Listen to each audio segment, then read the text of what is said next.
definitely.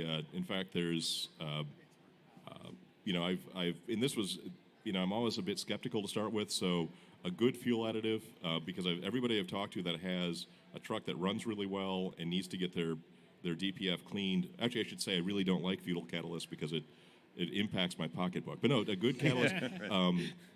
You're too honest, James. You're too honest. Right, yeah. But a good fuel additive. Clean Air Fleets around you some places. A good couple of guys from Wisconsin, and good oil. Absolutely.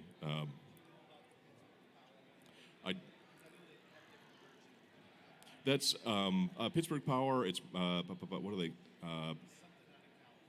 Yeah, I'm trying. I forget the name of the actual additive, but yeah, that's it.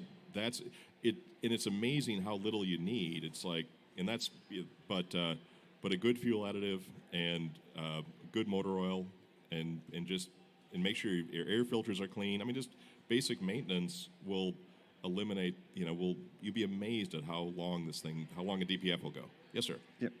Do you not think